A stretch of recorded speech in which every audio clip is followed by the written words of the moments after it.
ኢትዮጵያውያን ስንታወስ በውብ ቀለማት ያሸበረቀው በሽመና ውጤት የረቀቀው ባህላዊ አልባሳቶቻችን ቀዳሚ ስፍራን ይይዛሉ። እነዚህ ልብሶቻችን ከሺህ ዓመታት በፊት በጥጥ ክር ፈትልና በእጅ መወርወሪያ የተጀመረው የረቂቅ ጥበብ ውጤቶች ናቸው። እነዚህ ባህላዊ አልባሳቶች በጥንት ዘመን የዕለት ተዕለት ልብሶች ነበሩ። ቀጥሎም እናቶች ለሰርግ ለትልልቅ በዓላት የክብር ልብስ ሆነው ሲያገለግሉ ቆይተዋል። ዘመን ተቀይሮ የሀገር ባህል ልብሶቻችን ከክት ልብስነታቸው ባለፈ በአዘቦት ቀንም የሚለበሱ ሆነዋል። ይህ የሆነው ደግሞ ዲዛይኖቻቸው በመዘመኑ ምክንያት ነው። ድሮ በየአካባቢው የነበሩ የሀገር ባህል ልብሶች በይዘታቸውና ውድ በመሆናቸው ምክንያት ሁሉም ቦታ የሚለበሱ አልነበሩም። አሁን ላይ ዲዛይኖቹ ቀለል ተደርገው አንዴ በቲሸርት አንዴ በሸሚዝና ዘመን አመጣሽ በሆኑ ቅዶች ዲዛይን እየተደረጉ ከኛ ሀገር አልፈው ባህር ተሻግረው ባህላችንን፣ ማንነታችንን፣ የእጅ ስራ ውጤት ጠበብት መሆናችንን እየመሰከሩ ይገኛሉ። ይሄ አሁን የምታዩት ልብስ ድሮ በሀገራችን የዕለት ተዕለት ልብስ ነበር። እንዳሁኑ የክት ሳይሆን በፊት የሀበሻ ልብሶቻችንን እናቶቻችን ራሳቸው በእጃቸው ፈትለው ለሸማኔ ሰጥተው ሸማኔዎቻችን በራሳቸው ዲዛይን አርቅቀውና አስውበው ለአንድ ልብስ ቢያንስ 1 ወር እየፈጀ ተለብሶ ነበር።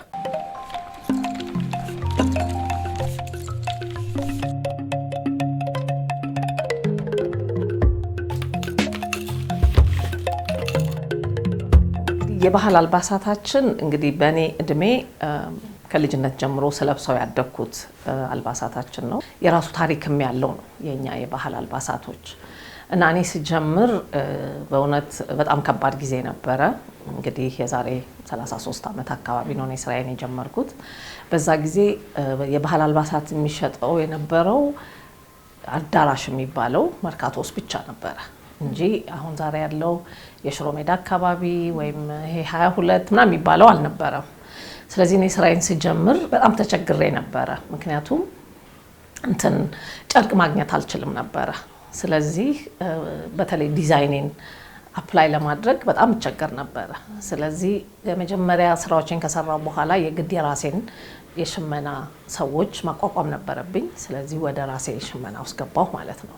ከዲዛይኖቼ ጋር የሚመጥኑትን ስራዎች ለመስራት ማለት ነውና እዛም ላይ ያው ሞደርን የተባለውን ዲዛይን በተለይ ጥበቦችን በሚመለከት እነሱንም ለማድረግ ተገድጄ ነበረ።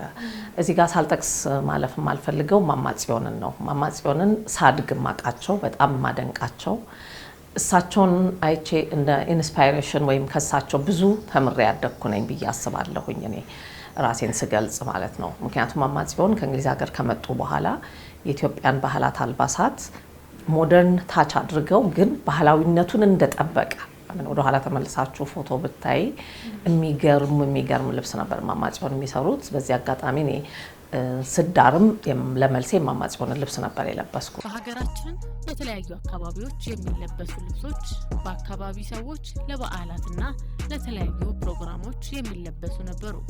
አሁን ላይ በተለያዩ ዲዛይኖች ዘምነው ዘወትር የሚለበሱና ዲዛይኖቻቸው ቀለል ብለው የሚያምሩ በመሆናቸው በተለያየ ጊዜ የሀገራችን ባህል ለማስተዋወቅ ምክንያት እንደሆነ ብዙዎች ይመሰክራሉ።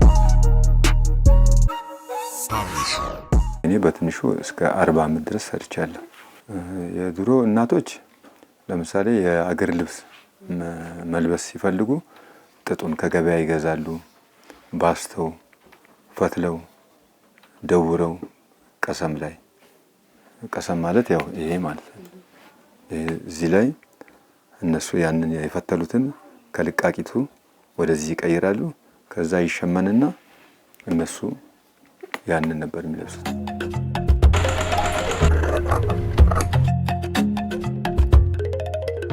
የሀገር ባህል ልብሳችን ዲዛይን የሚጀምረው ከፈትል አልባሳት ነው። በሰሜኑ አካባቢ ጉንፍ፣ ዝርግፍ እየተባለ በፈትል ብቻ ምንም አይነት እንትን የሌለው ከለር ሲፈልጉ በቅቤ ወይንም ደግሞ የተለያዩ እንትኖችን በመንከር ከለራቸውን እየቀየሩ እያዘመኑት እያሻሻሉት እንዳይለመድ ማለት እንዳይሰለች እያደረጉት የተለያየ አይነት ዲዛይን እያመጡ ሲለበስ እና በጊዜ ሂደት እንደ ዘመኑ እንደ ቴክኖሎጂው አብሮ እያደገ እየተሻሻለ ይበልጥ እያማረበት የመጣ የባህል ልብሳችን ነው። እንደ አሁን ላይ በደረሰበት ስታንዳርድ የበፊቱም እንዳለ ሆኖ ፈሩን ሳይለቅ ይዘቱን ሳይለቅ አሁን ላይ እየተሻሻለ እየዘመነ የመጣበት ሁኔታ ነው ያለው። እናቶቻችን አባቶቻችን በተለያዩ ኢቨንቶች እነዛን ልብሶች ያስተዋውቁታል ማለት ነው፣ ወይም ደግሞ ይጠቀሙታል። ለምሳሌ ብናይ ጥምቀት ላይ አይቀርም ማለት ጥምቀት ሲባል ወይም ደግሞ ኤኒ ሆሊዴይ የአገር ባህል ልብስ ይወጣል ማለት ነው ከሳጥን ውስጥ። አሁን ወዳለንበት ደግሞ እንትን ስንመጣ ዲዛይነርስ ይሄን ሀሳብ አሰቡትና አይ ቲንክ በአንዳንድ የድሮ ዲዛይነሮች እንደሰማ ነው የሀበሻን ልብስ ወደ ሞደርን ማምጣት በጣም ኦድ ነገር ነበር፣ ወይም ደግሞ በማህበረሰቡ ዘንድ ምናምን በጣም ትልቅ ተቃውሞ አስነስቶባቸው ነበር። ነገር ግን ያው ወርቅ ነው፣ ወርቅነቱን አንቀይረውም።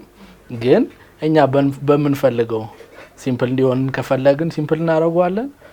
በጣም ደግሞ ሌክዠሪ እንዲሆን ከፈለግን ሌክዠሪ እናደርገዋለን። ስለዚህ ይሄንም የሀበሻ ፋብሪክ ለምን ዴይ ቱ ዴይ የምንጠቀምበት አናደርገውም ወደሚለው ሀሳብ ተመጣ።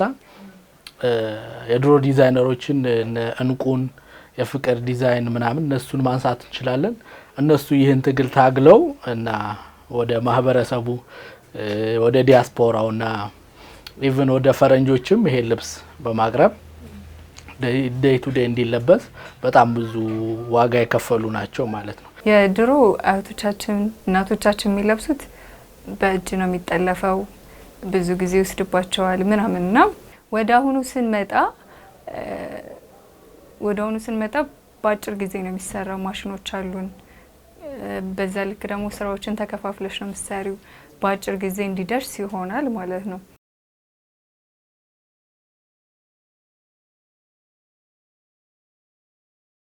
አሁን በተለይ ላለፉት 10 አመታት ወይም ከ10 አመታት በላይ እኛ አልባሳት በተለይ የባህል አልባሳት በጣም ተቀይሯል።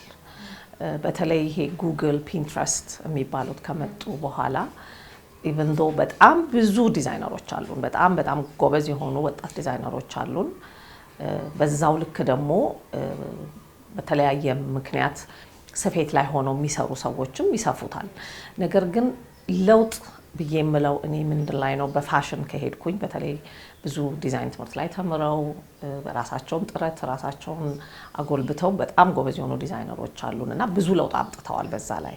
እኔ ሲጀምረው ብዙ አልነበርንም፣ ብዙ ዲዛይነሮች አልነበርንም። በተለይ የመጀመሪያው 10-15 አመታት እኔ ነበርኩኝ። ከኔ ጋር ማማ ደስታ ነበሩ፣ ማማ ቅድስት ነበሩ፣ ማማ ጽዮንም ነበሩ። ግን በሞደርን ዲዛይን ደረጃ እኔና ገነት ፍሬሰንበት የምትባል ጂጂ በብራንድ ስሟ እኔና እሷ ነበርን በጣም ጎልተን የምንታይ ነበር ነው በዛ ዘመን። ከኔ በኋላም ቢሆን እሷ የጀመረችው ግን ሁለታችን ነበርን በሞደርን ዲዛይን ላይ የምንሰራው። ጂጂን በጣም ኮቲዩር የሚባለውን በጣም ሞደርን ሳይሆን በጣም ሶፊስቲኬትድ የሆነ የማታ ልብሶችን ተሰራ የነበረች በጣም ማደንቃት ዲዛይነር ናት። እና ከዛ በኋላ ግን ቀስቀስ እያለ ብዙ ልጆች መጥተዋል።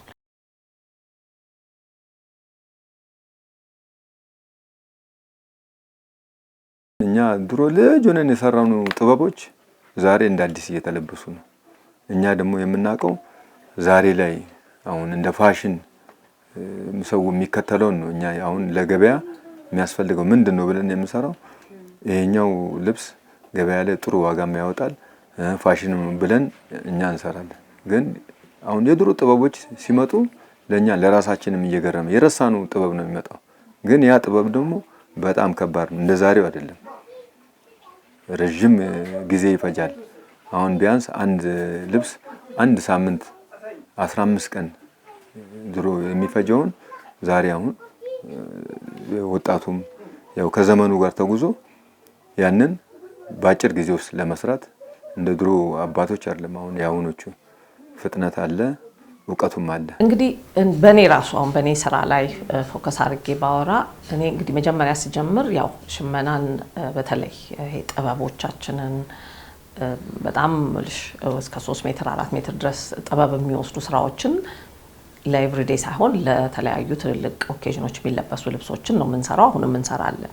ነገር ግን ላለፉት ከ20 ዓመት አካባቢ ይሄ ሬዲ ቱ ዌር ወይም ደግሞ በየቀኑ ሊለበሱ የሚችሉ አልባሳትን እንሰራለን እና ያ ግን እንዲሆን ያደረገው ዲዛይን ማድረጋችን ብቻ ሳይሆን ሽመናውንም አብረን አዘምነናል ማለት ነው። ምክንያቱም ሽመናው ዛሬ የለበስሽው ልብስ ይሞቀናል፣ ያልበናል ምናምን ሰው መታጠብ አለበት ቶሎ ቶሎ ሰው ታጥቦ ነገ ደግመሽ እንድትለብሹ አድርገን ብዙ ልብሶች እንሰራለን እና ያ ሂደቱ ምንድነው ዘመናዊ ያደረግነው ሽመናንም ነው ማለት። ዲዛይኑ ደግሞ ያው የሰው ልጅ ቶፕ መልበስ ከፈለኩኝ ለምን የሽመናዬን አለብስም ኖርማል ካኔቴራ ከምለብስ ማለት ነው። ስለዚህ በዛም ምክንያት ነው የተቀየረው። በሽመና የተሰሩ ነገሮችን በጣም መልበስ ይፈልጋል። ስለዚህ በጣም ብዙ ስራዎች እንሰራለን። አሁን ይሄ የቢች ዳር የሚባሉ ስራዎች ራሱ እኔ ሲጀምር የመጀመሪያ ነኝ ማለት እችላለሁኝ። ምክንያቱም ትምህርቴም ኢኖቬት ማድረግ አለብሽ፣ መቀየር አለብሽ እና የሰውንም ደግሞ የሚፈልገውን ነገር ማወቅ መቻል አለብሽ። ስለዚህ የሰውን የሚፈልገው ክላይንቶቻችን ምንድነው የሚፈልጉት፣ መተው ምን ይጠይቁናል፣ ምን ብናረግ ምን ይለብሳሉ የሚለውንም ነገር ኮሌክሽኖች እንሰራለን። ጥሩ ከሆነ ያንን ሞደርን ደግሞ እያደረግን በአመት አትሊስት 2 ጊዜ የተለያዩ ዲዛይኖችን ሰርተን እናቀርባለን ማለት ነው። ድሮ አልባሳት በሰፊ እንዲሁ ራሱ ባህሉን ጠብቀው ብቻ ነው የሚለበሰው የነበረ። አሁን ግን በተለያየ ዲዛይን ይሰራል። አይደለም እሱ ብቻ ጥለቶችም ከተለያየ እንትን ልብሶች በመቀናጀት እየገቡ ይሰራሉ። ያን በጣም ዘመኗል። ከዚህ በበለጠ ደግሞ በተሻለ መንገድ ሽመናውንም ጥለቱንም ጨርቁንም እንዲሁም ካቆራረጥና ከስፌቱን ጨምሮ ይበልጥ ለማዘመን ይዘምናልም ያማረበትም ይሄዳል።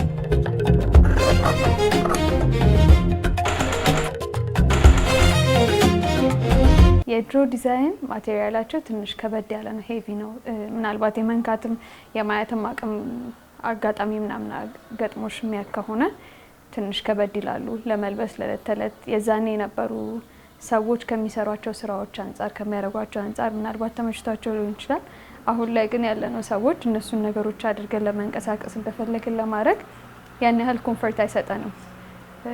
ያለንበትን ቦታ ለዛ ስለማይመች አሁን በእንደዚህ ቀለል አድርገን ስለሰራ ነው አሁን ላይ በደንብ ሞር እየተለበሰ ይገኛል። መታጠብ አይችልም፣ በጣም ንጹህ ነው፣ ነጭ ነው፣ ነጭ ብቻ ነው የሚል ነው። ያንም ደግሞ ያስቀረ ሸማኔዎቻችን በዚህ ረገድ ከለሮችን ሚክስ በማድረግ ይሄን ችግር ፈተውታል። ስለዚህ ዴይ ቱ ዴይ መለበስ ይችላል። እንደፈለግን ሲምፕል አድርገን ከት ማድረግ እንችላለን። ከዛ በኋላ ደግሞ ከለር ስንፈልግ ደግሞ በፈለግነው ከለር ሸማኔዎች መሸመን ችለዋል ማለት ነው። ስለዚህ የአበሻ ልብስ ማንለብስበት ምንም ሪዝን አይኖረንም ማለት ነው። እሱኑ ነው የምናሰፋው ያለ ነው። ለኔ ለምሳሌ ጥበቦቻችን እኔ ከድሮ ያሉትን ነው ቀለም እንጨምርበት፣ ዲዛይን እንቀንስበት፣ እቺኛው ትቅርና እቺኛው ትግባ እንላለን እንጂ የመነዘርን ትክክለኛ አማርኛ በደንብ ያንኑ ነው የምናረገው። ግን በብዛት ደግሞ ሌላ ምን ያለሁኝ ምንጣፍ ላይ ያየናቸውን ዲዛይኖች ወደ ጥበብ የመቀየር ደግሞ ነገር መጥቷል አሁን በብዛት። አንዳንዴ ነው እንዳልኩሽ ነው የሰው ልጅ የሚፈልገውን መልበስ እንትን አለው።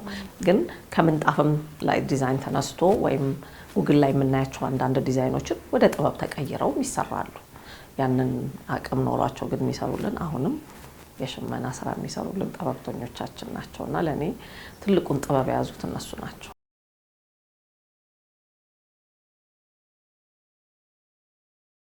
ሽመና ድሮም ረቂቅ ነበረ። እንደውም አንድ ቦታ ላይ እኔ ስንፍና ምለዋለሁኝ ቀለል ያለ ነገር መረጥን።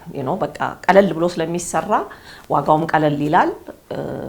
ሽመና በፊት እንደኔ አንድ ሳምንት ቁጭ ብዬ ለምን እሰራለሁ ቀለል ያለ ዲዛይን ሰርቼ መሸጥ ስችል የሚባልበት ጊዜም ደርሰን ነበረ እና የተወሰኑ ሸማኔዎች የድሮን ጥበብ ብቻ የሚሰሩ አሉ። አሁን ሞደርን የተባለው ደግሞ ብታዩ በተለይ በጣም ብዙ ወደ ከጉግል ላይ ኮፒ አድርገን የምንሰራቸው ጥበቦችም አሉ። ያ ሸማኔዎቻችንን ጥበብ ነው የሚያሳየን። ስሙም ጥበብ ነው፣ እነሱም ጥበብተኞች ናቸው። ድሮ አሉ ደግሞ ምልሽ በቃ ከድሮ ሲሳብ የመጡ ናቸው። ግን ያችን እያንዳንዷን ድር ለቅሞ ዲዛይን የሚሰራው ሽመና የሚሰራው ሰው ነው።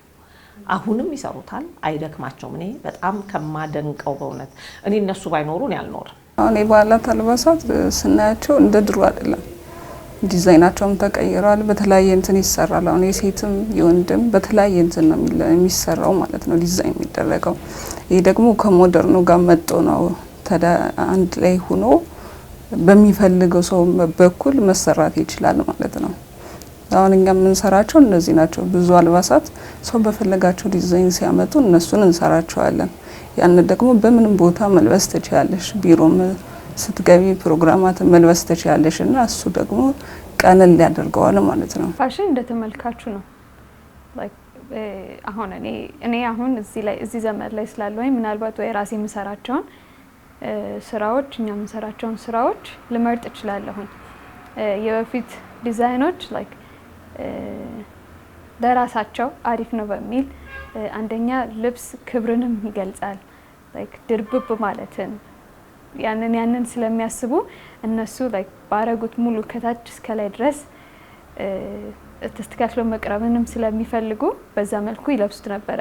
በእኛ ዘመን ደግሞ ነገሮችን ቀለል አድርገን ሲምፕል አድርገን ከላይ የሆነ ነገር አድርገን ከታች ሌላ ነገር አድርገን ቀለል አድርገን ኢቭን ሀበሻ ልብስ መሆኑ ራሱ የማያስታውቅበት አጋጣሚ አለ። አሁን ለምሳሌ የሆነ ነገር ስፔሲፊክሊ የሆነ ነገር ካለየ በስተቀር የማይለይበት ራሱ አጋጣሚ አለ። በሚሄዱበት ቦታ ላይ ፕሬዘንት እንዲያደርጋቸው እነሱን እንዲያጎላቸው ተደርጎ እየተሰሩ ነው ያሉት። የተለያዩ ቢሮ ላይ እንኳን የሚለበሱ ቀለል ተደርገው አሁን እኔ እንደዚህ እንደለበስኩት ሲምፕል ሆኖ ጀስት የሀበሻነቱን ነገር ጥልፉን ጨርቁን ሳይለቅ እየተሰራ በመምጣቱ እኔ አሁን ቀን ላይ የትኛውንም ቦታ ይሄንን ልብስ ለብሼው በሄድ ምንም ኮንፈርት የሚነሳይ ነገር አይኖርም። የተሻሻለ መምጣቱ ነው ይሄንን ነገር ደግሞ ያመጣው። ጀስት ፕሮግራም ጠብቄ እንዳለብሰው በጣም የበዛበት ከሆነ እንደዛው ለፕሮግራም የሚሰሩ ልብሶችም ደግሞ አሉ። ሲበዛበት ሞር እንዲያጎላቸው እንዲያሳምራቸው ሲበዛበት ምናምን ደግሞ ለፕሮግራማቸው ይጠቀሙታል። ኤኒ ዴይ ደግሞ እንደዚህ ቀለል ብሎ ደግሞ የሚሰሩ ልብሶች አሉ። ያ ከዛ አንፃር ልብሳችን ዘምኗል፣ ተሻሽሏል።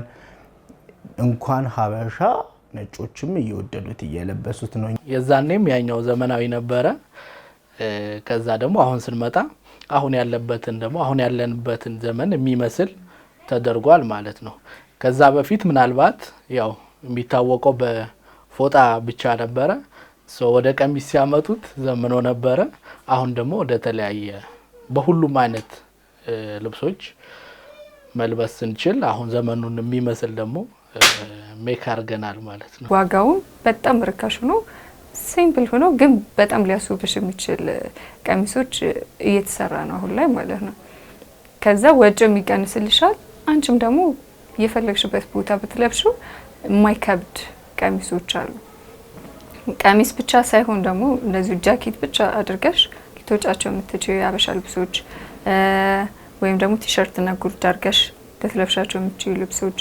ለወንዶች ደግሞ ቲሸርት፣ ቀለል ያሉ ቲሸርት ኖርማል ቲሸርት ላይ ራሱ ጥልፍ ብቻ አድርገው የሚያምር የሀበሻ ልብስ የሚመስልበት ሁኔታ አለ እና በማንኛውም ሰዓት ሊለብሷቸው የሚችሉ ማለት ነው።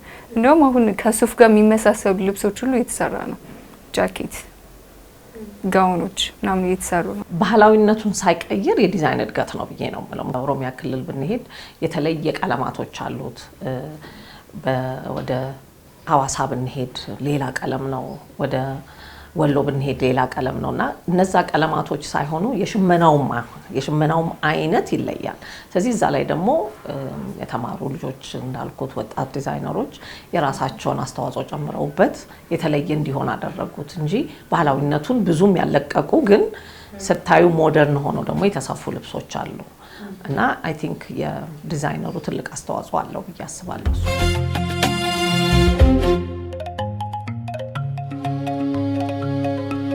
የሀበሻ ልብስ ከነበረበት ተነስቶ አሁን እንደዚህ ሲምፕል መሆኑ በራሱ መዘመኑ ነው። በዛኛው በኩል ደግሞ ጥልፎቹ እንደዛ የሚያማምር በቃ አሁን ምናልባት ካየሽ እኛ ቤት ስለማንይዘው ሌሎች ቤቶች ይዛሉ ትልልቅ ጥልፎች ምናምን ያንዳንዱ ዲቴሎቹ ምናምን ታያቸው በጣም የሚያማምሩ ልብሶች አሉ። በጣም በቃ ኢቭን በእጅ የተሰሩ ራሱ እስከማይመስሉ ድረስ በጣም የሚያማምሩ ሞዲፋይ ተደርገው የተሰሩ ልብሶች አሉ እና ስለዛ በዛኛው መንገድ በፊት በነበረው ጥልፎቹን አዘምነው የሚመጡትም እሱ ሞዲፋይ ተደርጓል። በዚህኛው ደግሞ ቀላል ተደርገው እየተሰሩ ያሉትም ደግሞ እነሱ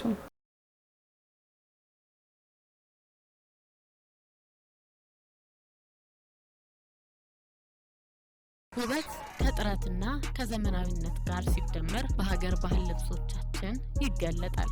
ጥራታቸው በሽመና ታግዞ ውበታቸው በዲዛይነሮቻችን ውብ አይን ተራቆ አሁን የደረሰበት ደረጃ ደርሷል። አሁን ላይ የኢትዮጵያውያን የሀገር ባህል አልባሳት ዓለም አቀፍ መድረክ ላይ የሚያብብ ሀገርን የሚያስተዋውቅ ለየት ብሎ የሚታይ ባህላችንን በቀለማቱ የሚያጎላ ሆኗል። አሁን ላይ የፈለግሽን አይነት ቅርጽ የፈለግሽን ውጪ ጨርቆች ላይ ያሻቸው ዲዛይኖች ራሱ ይብል ሊሆኑ ይችላሉ።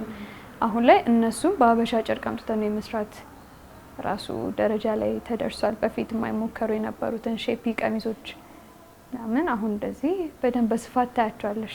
አብዛኛው ጊዜ እንደውም አሁን ፕሮግራም ላይ የውጭ ሀገር ልብስ እኮ ቀርቷል። አሁን አብዛኛው ለልደት፣ ለሰርግ፣ ለተለያየ ምርቃት ፕሮግራም አብዛኛው ሰው እያሰፋ ያለው እነዚህን የሀበሻ ልብሶች ሞዲፋይ አድርጎ ነው። ዲዛይኑ በመዘመኑ በማማሩ በቃ ሰው ከሰው አልቲቲዩድ ጋር ከሰው ይሄ አሁን ሰው ካለበት እንትን ጋር በቃ አሁን ሰው ከሚፈልገው እንትን ጋር አብሮ እየሄደለት ነው ያለው። ዲዛይኑ አሁን የድሮ ብቻ ሳይሆን አሁን ፈጠራዎችም አሉ። አሁን ከኮምፒውተር እንደዘመኑ ከኮምፒውተር ላይ ይሄ ጥበብ ይሄንን መስራት ይቻላል ወይ ብሎ ያመጣል። ከኮምፒውተር ላይ የወጣውን እየተሰራ ነው ያለው። ስለዚህ ከዛም የበለጠ ይሄዳል የሚል ግምት አለኝ። በዘመን ውስጥ የሚገለጡ የቴክኖሎጂ ውጤቶች አጃይብ የሚያሰኙ ናቸው። ለዚህም ሙያ የደረሱ ይመስላሉ። አሁን ላይ ንድፎች በኤአይ ታግዘው ለዲዛይነሮቻችን ግብአት እየሆኑ ነው። ዲዛይነሮቻችን አሁን ላይ ጥልፍ የሚጠልፍ ሲንጀር እንዲሁም ደግሞ በኤሌክትሪክ የሚሰራ የልብስ መኪና ታግዘው የተለያዩ ኢትዮጵያዊ የሚያሰኙ ቀለማትን በመጠቀም እጃችሁ ይባረክ የሚያስብል ስራዎችን እየሰሩ ይገኛሉ። በጣም ለውጥ አለ። እኔ በጣም በተለይ ያለፉት አሁን 5-10 ዓመታት በጣም የሚገርም ነው የእውነት። ወጣቶቹ በጣም በሚገርም ሁኔታ ይለብሱታል፣ ራሳቸውም የሚሰሩትም በጣም ብዙ ዲዛይነሮች አሉ። አሁን ምልሽ ገና ወጥተው አላየናቸውም እንጂ ያለው በጣም ብዙ ልብስ ይሰራል በእውነት በሚገርም ሁኔታ። ሶሻል ሚዲያ ደግሞ ትልቅ ኢምፓክት አድርጓል። ምክንያቱም ማንም ሰው የሚችለውን ሰርቶ ሶሻል ሚዲያ ላይ ስለሚያስቀምጠው ዓለምም እንዲያየው እኛም እንድናየው ያደረገን አንዱ እሱ ነው። መማርም ራሱ ስለ ዲዛይን ምን እንደሆነ ኦንላይን ትማሪያለሽ። ዛሬ ግድ ትምህርት ቤት መሄድ የለብሽም። ፍላጎቱ ካለሽ ኦንላይን ትማሪያለሽ። ኦንላይን ያየሽውን ፓተርን ኦንላይን ይሰራል ዛሬ ምልሽ። በተለይ ደግሞ አሁን ባሰበትና መጣ ኤአይ አለልን። በኤአይ ዲዛይን ተደርጎ ደግሞ ወደ ስራ ገብቶ ደግሞ እንሰራለን። ስለዚህ የእድገቱ የዲዛይን እድገቱ በሚገርም ሁኔታ በጣም እየፈጠነ ነው። ላለፉት 2 ዓመት ውስጥ የማየው በኤአይ የሚሰሩ ዲዛይኖች ኦኬ መሰራት የሚችሉ አሉ፣ መሰራት የማይችሉ አሉ። አሁን አንዳንድ ሰው ያመጣልኛል ራሳቸው በኤአይ ጀነሬት አድርገው እንዲህ ልብስ ቢሰራ ይቻላል። ቴክኒካሊ ግን ፓተርን ተሰርቶ ወደ ጨርቅ ተቀይሮ መሆን ይችላል አይችልም ምልሽ ትምህርት ደረጃ ስለመደፍር መሰራት የሚችለውን መሰራት ይችላል፣ መሰራት የማይችለውን ምክንያቱም የምናየው ነገር ሁሉ ደግሞ አፕላይ ይደረጋል ማለት አይደለም። ግን ያ ደግሞ ሌላ አስተዋጽኦ አድርጓል ማለት ነው።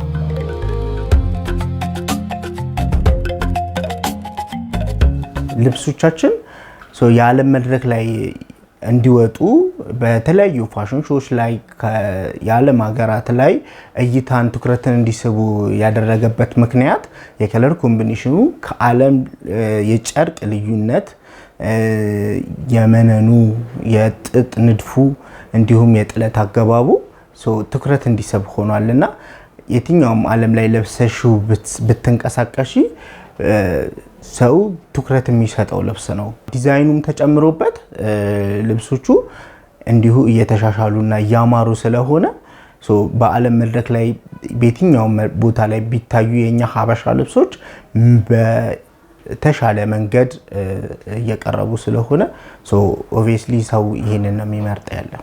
የውጭው ዜጋ በተለይ የኛን አልባሳት ሞደርን ሆኖ በቶፕም በኮትም ከሚፈልግበት ዋናው ምክንያት ያ ነው። አንደኛ ታሪክ አለው ከኋላ።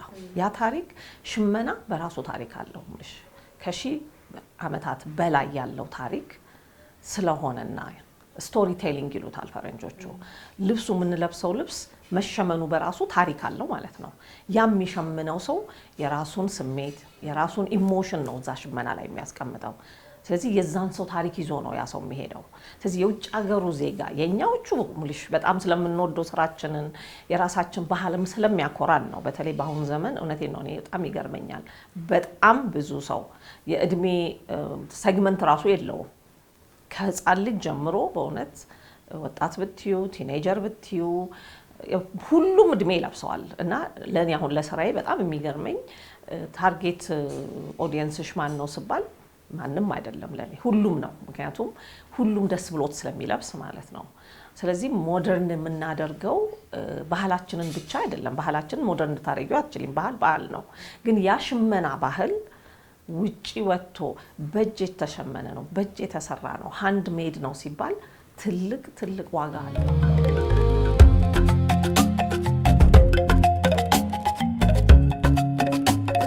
አሁን ሰው ባህሉ የሚያውቀው በድሮ ብቻ ሳይሆን ተሻሽሎ ሲመጣ ነው። ባህሉ ሞር እያወቀው ያለ። አሁን አይተን ከሆነ አሸንዳ የተለያዩ ፕሮግራሞች አሉ በየጊዜው የሚመጡ። ያን ባህሉን እንዲወድ ሰው እንትን እንዲል የተደረገው ለምንድን ነው? በተለያየ ዲዛይን ስለሚመጣ ነው። በተለያየ ዲዛይን ሲመጣ ይሄ እንትን ሀገር ሚለው አካባቢውም ራሱ የሚታወቀው በተለያየ ዲዛይን ሲመጣ ነው። ሰው ሞር ምቹ ሆኖ ሲመጣለት ደስ ይላል። ስቲል ባይቀር እንዲሁም ወደፊትም ያው የሚቀጥል ነው፣ ማይሰለችን ነው። የአክሱም ወራጅ ጥልፍ ድሮም ያለ ነው፣ አሁንም ስቲል ያለ ነገር ነው። ጥርጥር ነው።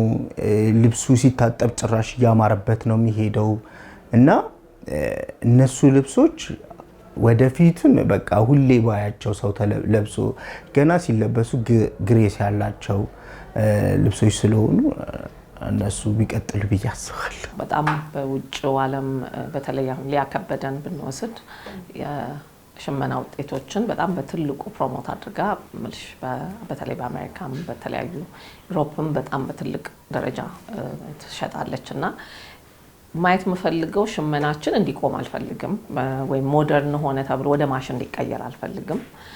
የምፈልገው እዛው ላይ ሆኖ ግን የተሻለ ነገር ተጨምሮበት በቴክኖሎጂ ታግዞ ሞር ተሰርቶበት በዓለም አቀፍ ደረጃ ደግሞ የበለጠ ተሸጦ የበለጠ ሰው ለብሶት ብናይ እኔ በጣም ትልቁ ህልሜ እሱ ነው። ዲዛይናችን በማደጉ ምክንያት ኢትዮጵያውያን ዲዛይነሮች ዓለም አቀፍ መድረክ ላይ እያጌጡ እየተዋቡበት እንዲሁም ስማችንን እያስጠሩ ይገኛሉ። እኔም ለሀገሬ የምመኝላት በዓለም አቀፍ መድረክ በፋሽን እንደምትታወቀው ጣሊያን ዲዛይናችን ከዚህ በላይ አድጎና ዘምኖ ስሟ ገናና እንዲሆን ነው።